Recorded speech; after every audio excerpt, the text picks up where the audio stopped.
Om Namo Vasudevaya.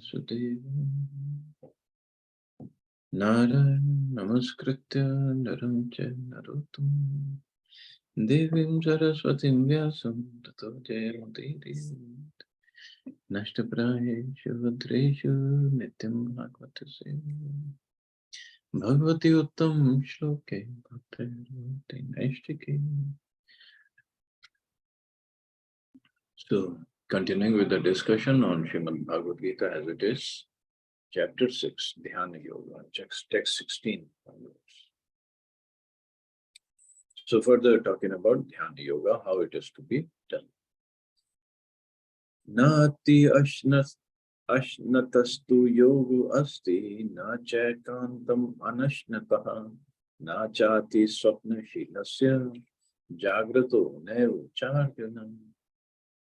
There is no possibility of one's becoming a yogi or Arjuna if one eats too much or eats too little, sleeps too much or does not sleep at all, or does not sleep enough. Regulation of diet and sleep is recommended herein for the yogis. Too much eating means eating more than is required to keep the body and soul together. So that is considered too much eating. If you're eating more than is required to keep the body and soul together. There is no need for men to eat animals because there is an ample supply of grains, vegetables, fruits, and milk. Such simple foodstuff is considered to be in the mode of goodness, according to Bhagavad Gita. Animal food is for those in the mode of ignorance. Therefore, those who indulge in animal food, drinking, smoking, and eating food which is not first offered to Krishna will suffer sinful reactions because of eating only polluted things. So, animal food is for those in the mode of ignorance. And for yoga, yoga means any yoga, Jnana yoga or bhakti yoga. One has to come at least to the level of goodness to make the connection, to be connected with the Supreme. In ignorance, one cannot be. And that is why, again, Prabhupada said that these yoga societies, because they want to keep their clientele, they don't talk about the dietary habits. So, okay, you come here, you do perform half an hour of yoga, give me the fees. I don't care what do you do in your personal life. That is not how yoga works. So one has to be very, very careful what he is eating. Anyone who eats for sense pleasure or cooks for himself, not offering his food to Krishna, eats only sin. That's Krishna also says in Bhagavad Gita, Bhunte Tiragam Papa, Ye Pachante Atmaka. One who eats sin and eats more than is allotted to him cannot execute perfect yoga. And this is what Krishna is saying. One who eats sin and eats more than is allowed. So that gluttony is not at all needed when one wants to perform yoga. It is best then one eat only the remnants of foodstuff offered to Krishna. A person in Krishna consciousness does not eat anything which is not first offered to Krishna. Therefore, only the Krishna conscious person can attain perfection in yoga practice. Nor can one who artificially abstains from eating, manufacturing his own personal process of fasting, practice yoga. So manufacturing his own personal process of fasting. Whatever fasting is recommended in the scriptures, just we need to follow. That's it. No need to do anything. The Krishna conscious person observes fasting as it is recommended in the scriptures. He does not fast or eat more than is required, and he is thus competent to perform yoga practice. One who eats more than required will dream very much while sleeping, and he must consequently sleep more than is required. One should not sleep more than 6 hours daily. So more than 6 hours. Normally, doctors also say one needs to sleep more than about 8 hours. But this is not what Prabhupada is saying. So no need to sleep more than 6 hours.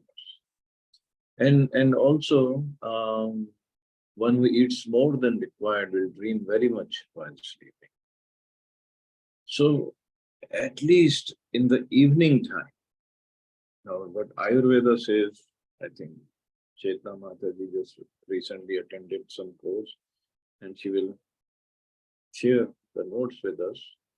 Ayurveda says do not eat anything after sunset because the body is very much inclined to digest whatever we eat, the sun, according to if the sun is there.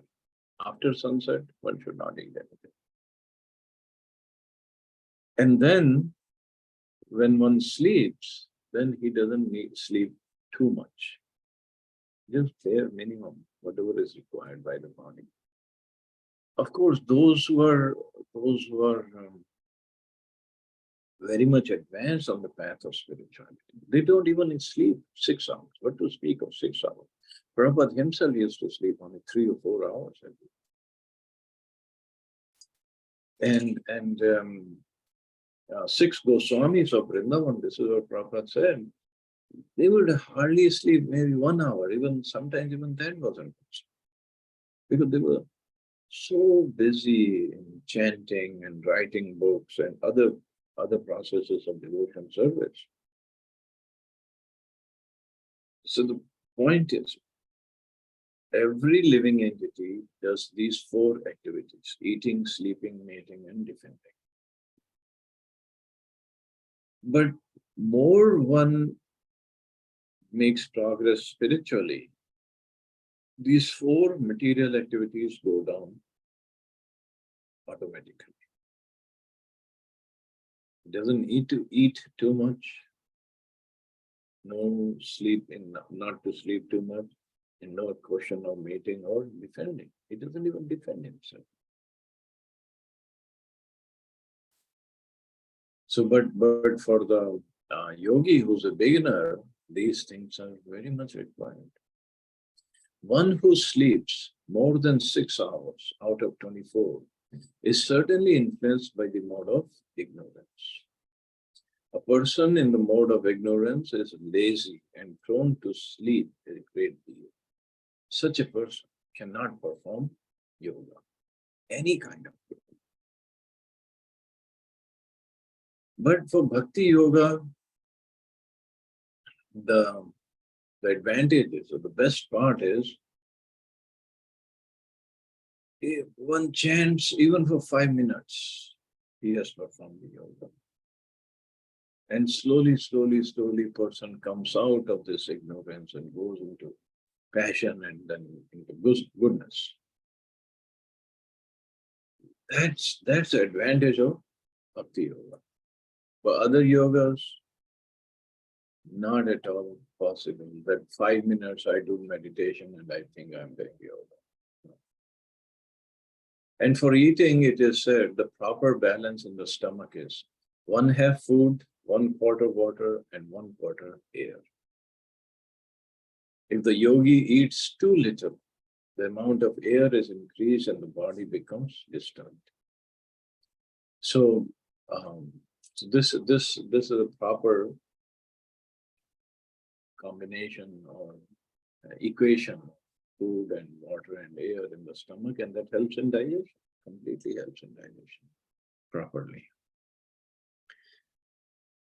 But the point is, it doesn't say no eating at all. No, that's also not possible. At least not in the beginning stages. When one makes progress, then he can go on without eating. That's not a problem. So what should one do? Yukta hara viharasya, yukta cheshtasya karmasu, yukta swapnava bodhasya, yogo bhavati dukkha. He who is regulated in his habits of eating, sleeping, recreation, and work can mitigate all material pains by practicing the yoga system. So regulation, yukta ahar. And it also says recreation. It doesn't say no recreation for yogis or for devotees. It doesn't say no recreation. Only do bhakti, of course. In bhakti, there is plenty of enjoyment. But recreation is mentioned by Krishna himself. So extravagance in the matter of eating, sleeping, defending, and mating, which are demands of the body, can block advancement in the practice of yoga.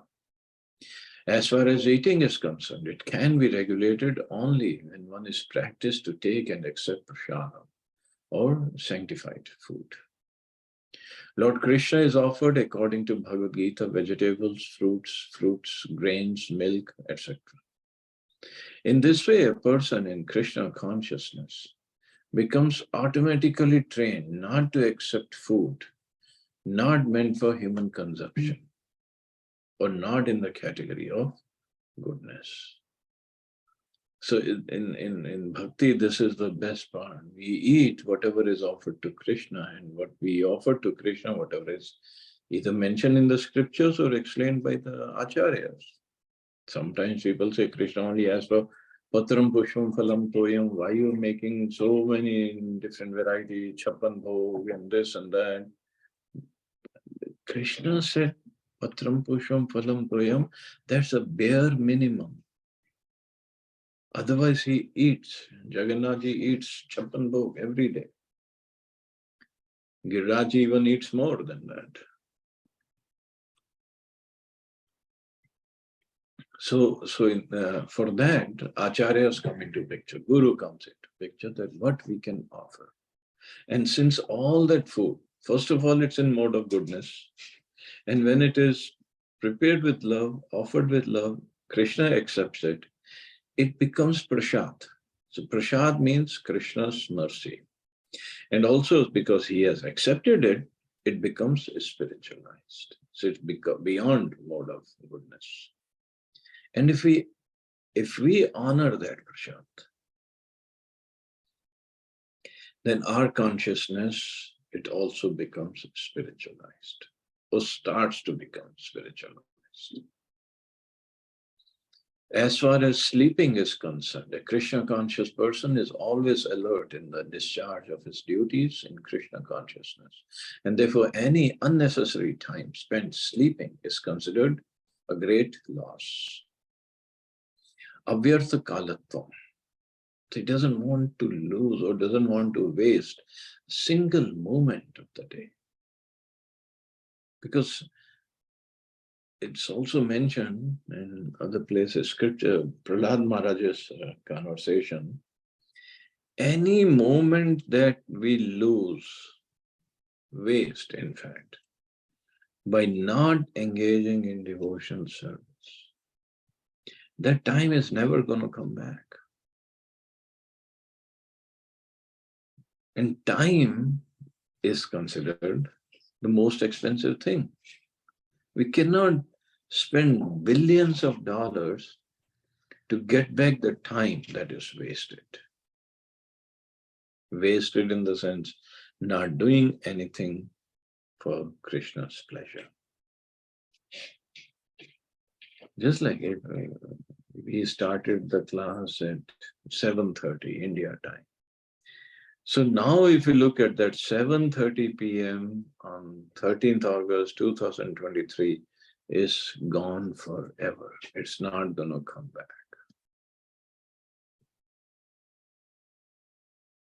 So how precious the time is.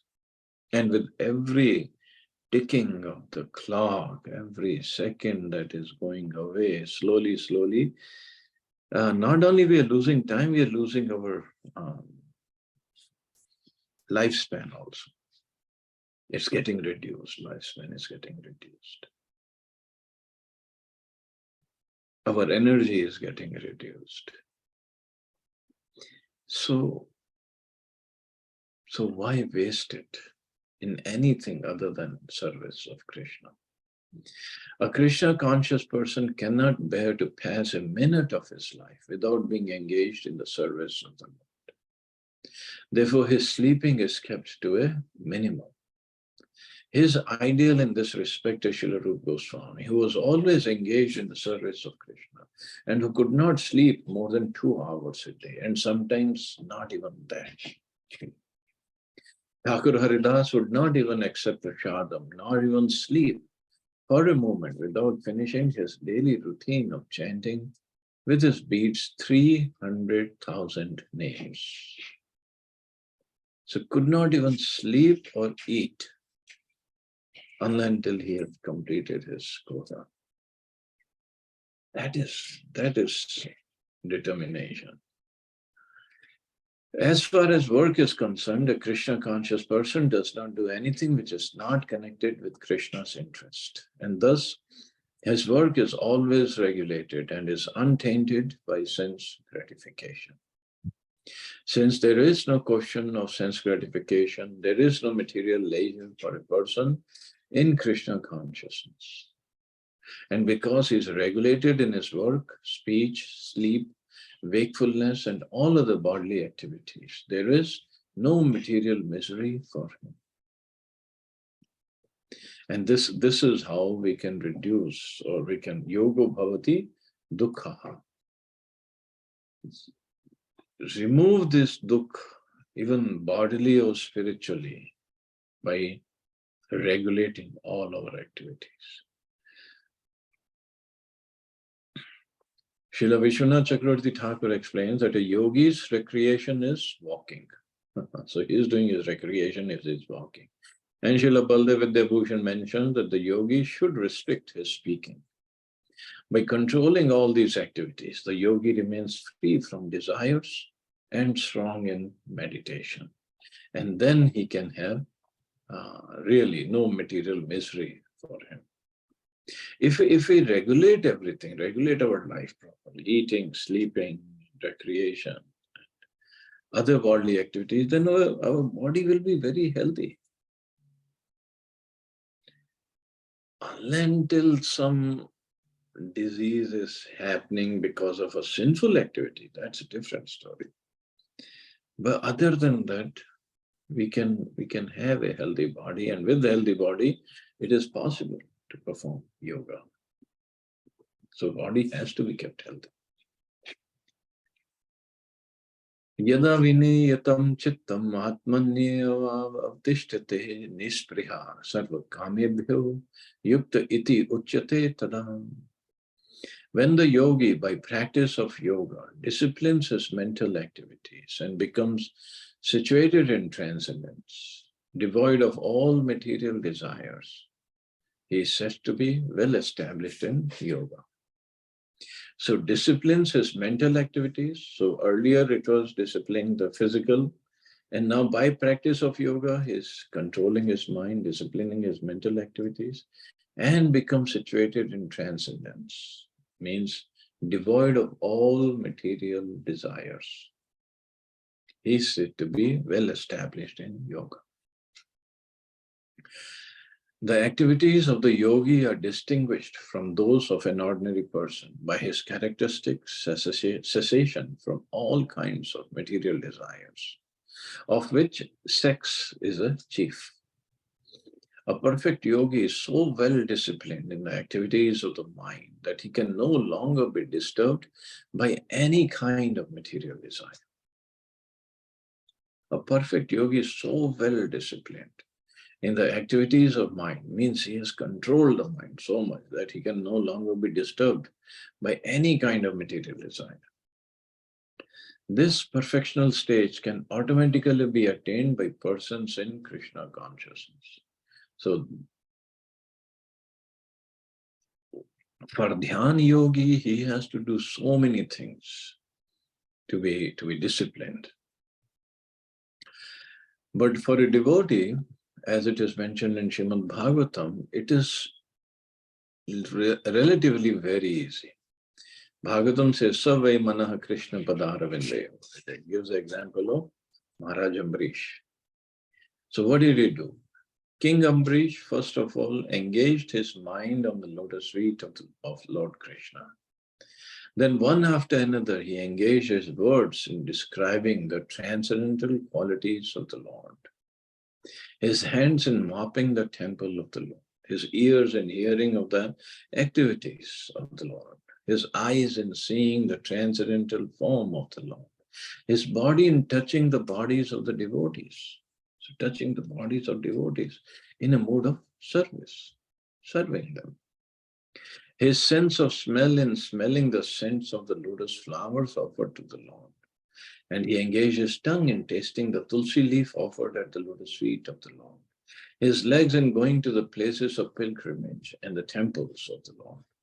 His head in offering obeisances unto the Lord, and his desires in executing the mission of the Lord.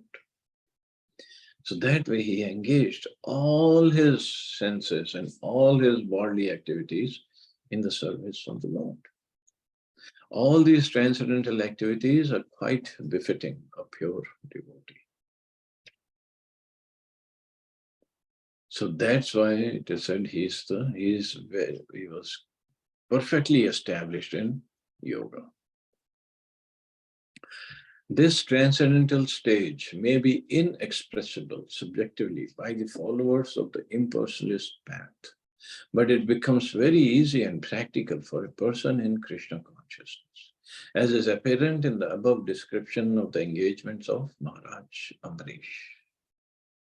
So those who are in the impersonalist path, or those who don't believe in the Sakar Roop form of the Lord, for them they cannot even conceive of all these things. How can I,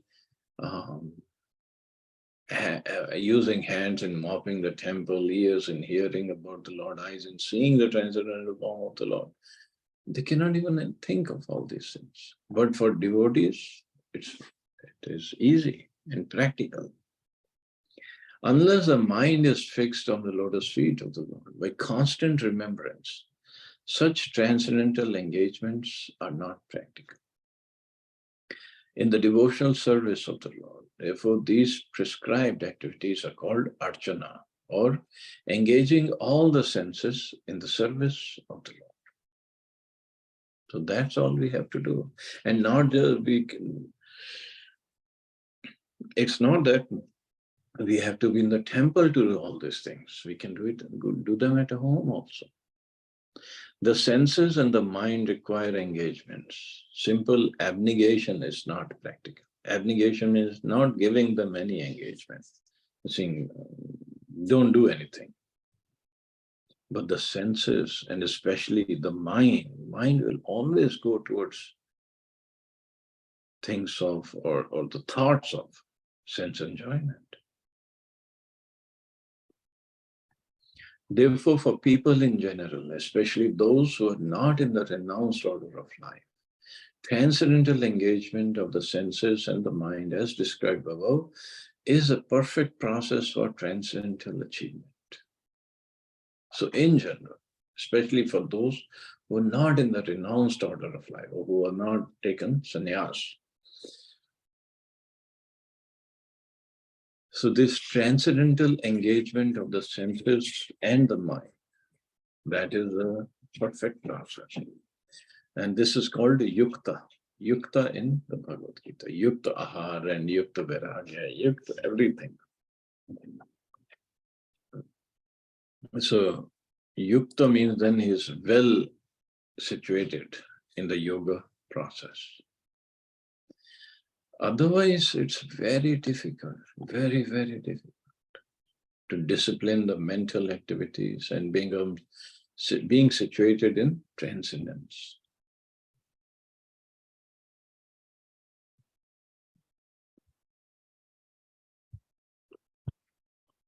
A nice example next is given by Krishna. Yatha dipo nivatastho nengte subhama smrita yogino yat chittasya yunjato yogam atmana. As a lamp in a windless place does not waver, so the transcendentalist whose mind is controlled, remains always steady in his meditation on the transcendental self. So, lamp in a windless place. It doesn't waver, doesn't flutter, it doesn't move at all. So, this windless place means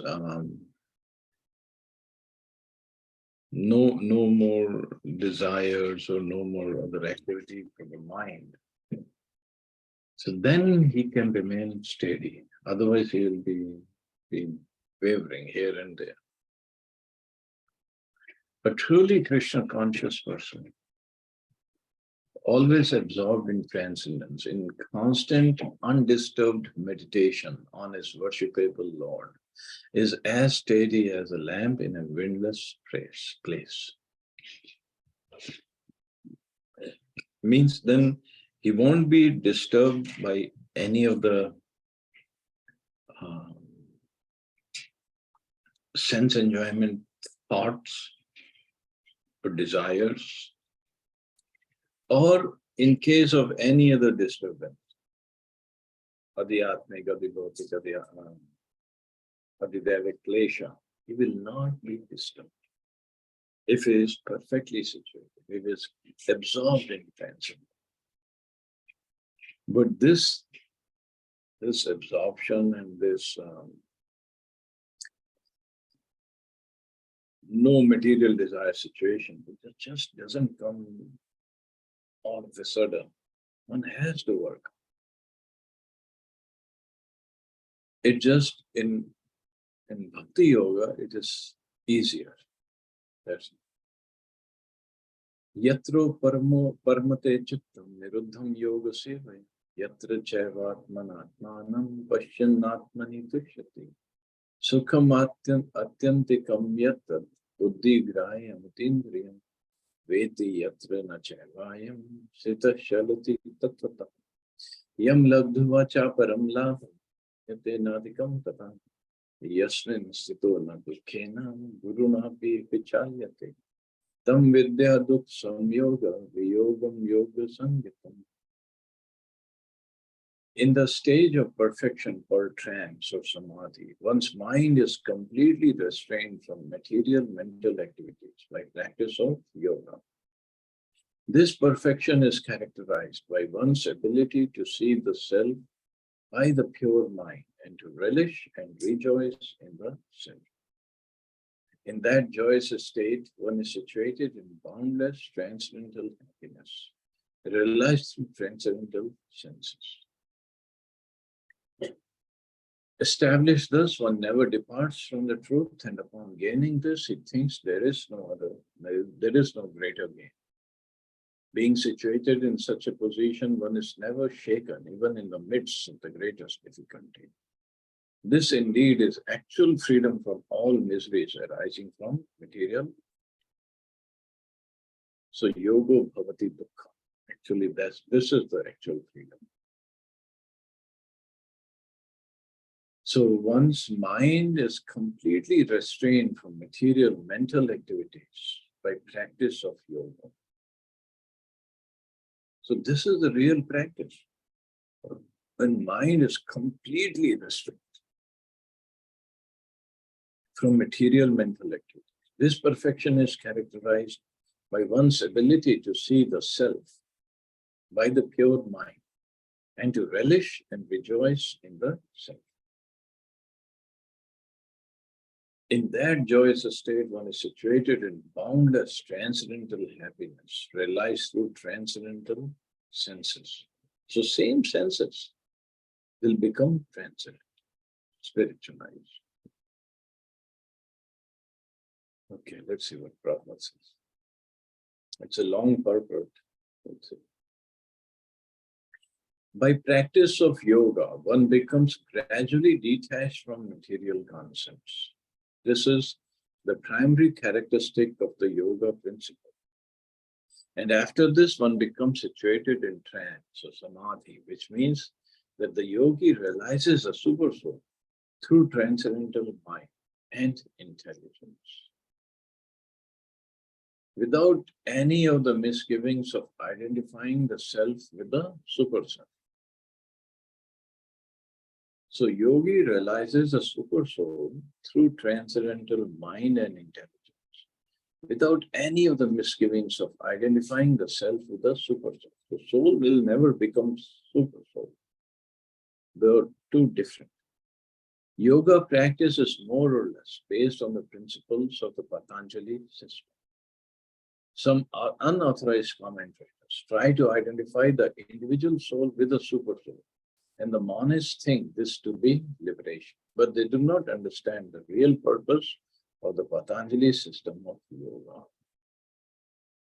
So real purpose is to do samadhi, and samadhi means meditating on the Supreme. Complete meditation. So means the soul and super soul are two different entities.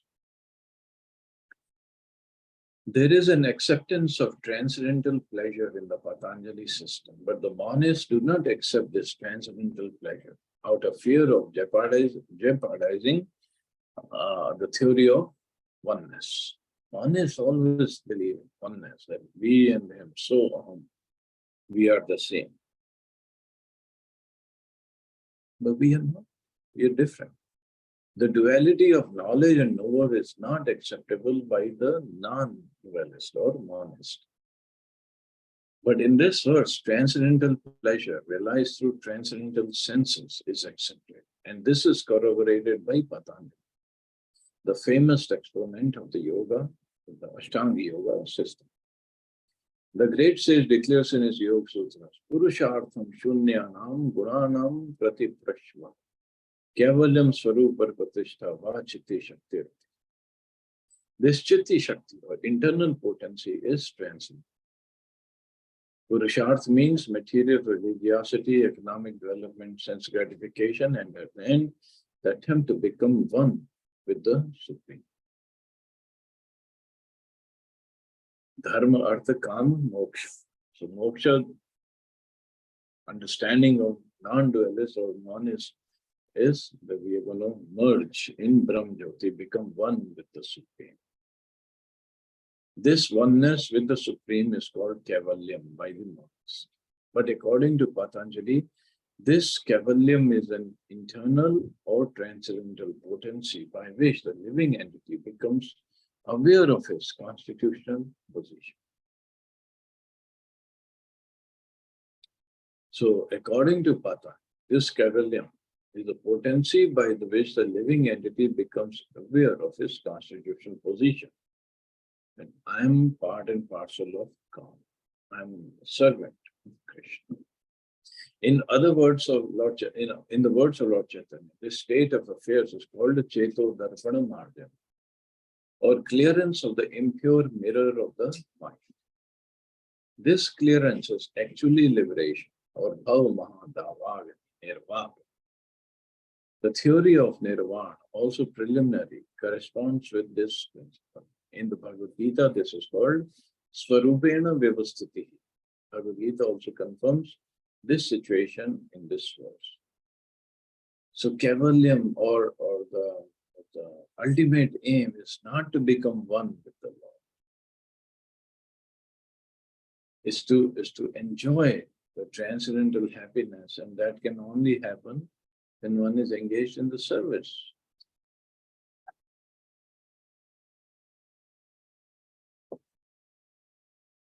So after nirvana or material cessation, there is the manifestation of spiritual activities or devotional service to the Lord, known as Krishna consciousness. So real service starts when we are under transcendental, because then we are properly situated in our consciousness. Right now, whatever service we are doing, it is imperfect and impure because we have so many impurities. Our desire, material desires are there, thought process is different, but this is how we make progress. It's not like in one day we're going to become perfect and go back. No.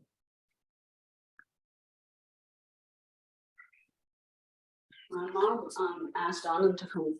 She's like, why don't you come to Satsang Gurdwara us this morning? So I saw the text. Maya or illusion is a condition of spiritual life contaminated by material infection. Liberation from this material infection does not mean destruction of the original eternal position of the living entity. Patanjali also accepts this by his words, Kavalyam Swarupa Pratishtha va Chitti Shakti. This Chitti Shakti or transcendental pleasure is real life. This is confirmed in Vedanta Sutra, Anandamayo Abhyasa. This natural transcendental pleasure is the ultimate goal of yoga and is easily achieved by execution of devotion service or bhakti yoga.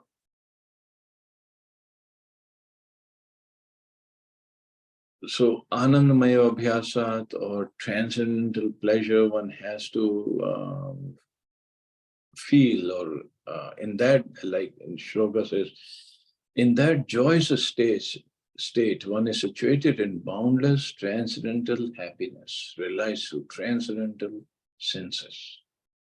So again and again, Krishna is talking about transcendental happiness, transcendental senses. And in yoga system or Ashtanga yoga, one goes in the Himalayas or in the cage, sits in cages and starts meditating on the Supreme. Of course, the happiness they receive over there is that they're not engaging the senses in anything material. But the real engagement of senses is in the service of Krishna.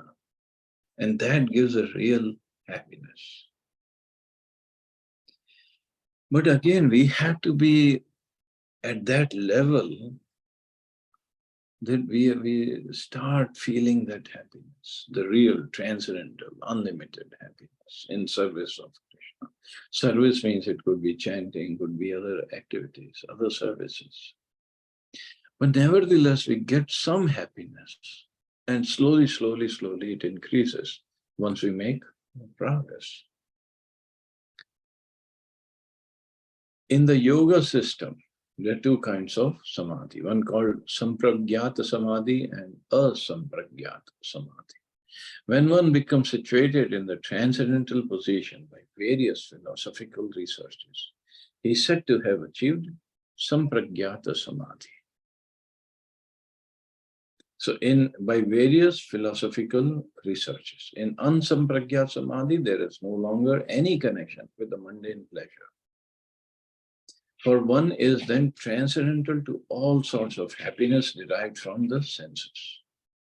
When the yogi is once situated in that transcendental position, he is never shaken from it. So he doesn't want to give it up because there is so much of happiness.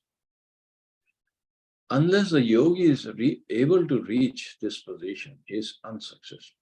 Today's so-called yoga practice, which involves material sense pleasures, is contradictory. A yogi indulging in sex and intoxication is a mockery. Even those yogis who are attracted by the siddhis in the process of yoga are not perfectly situated, because then they are trying to enjoy their own senses, whether in the future we'll enjoy the senses. Just like Hiranyakashipu, he performed tapasya, severe tapasya. And that can be considered as Ashtanga yoga. But what was his goal of performing that tapasya?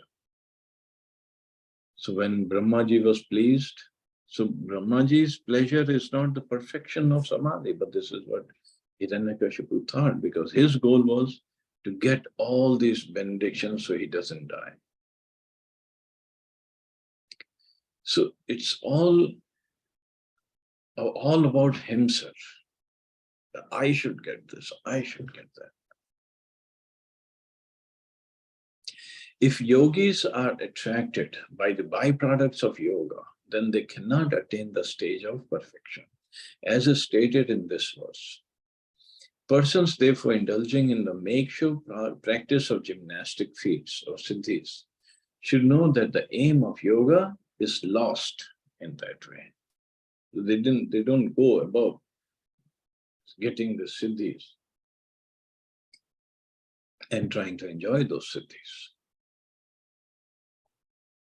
And then Prabhupada again brings us back to Bhakti Yoga. The best practice of yoga in this age is Krishna consciousness, which is not baffling. A Krishna conscious person is so happy in his occupation that he does not aspire after any other happiness. There are many impediments, especially in this age of hypocrisy, to practicing Hatha Yoga, Dhyana Yoga, and Jnana Yoga. But there is no such problem in executing Karma Yoga or Bhakti Yoga. So real Karma Yoga is Bhakti Yoga.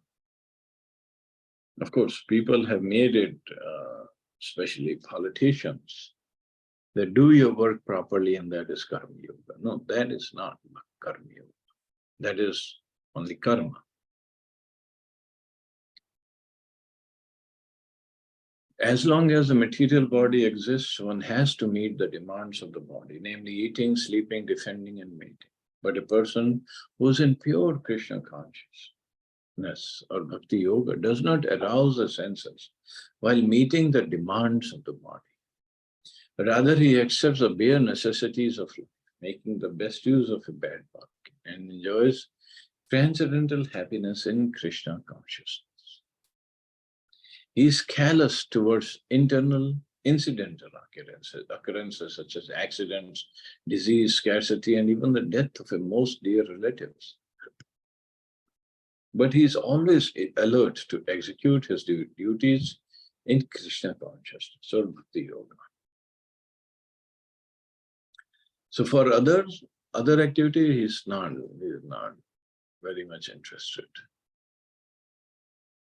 Accidents never deviate from his duty. As stated in Bhagavad Gita, Agam apaino anityastas titikshasva bharat.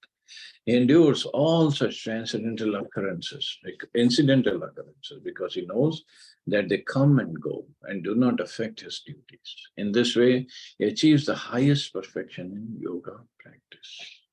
So complete control of mind and the senses, that is basically, we can say this is yoga.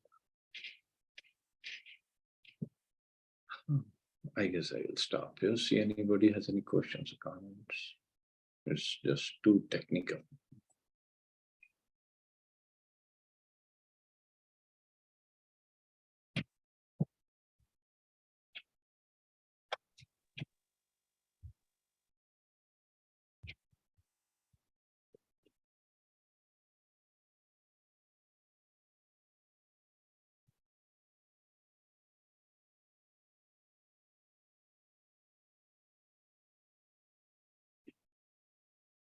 Okay, you all have a safe and wonderful day. Hare Krishna. Jai Shri Krishna.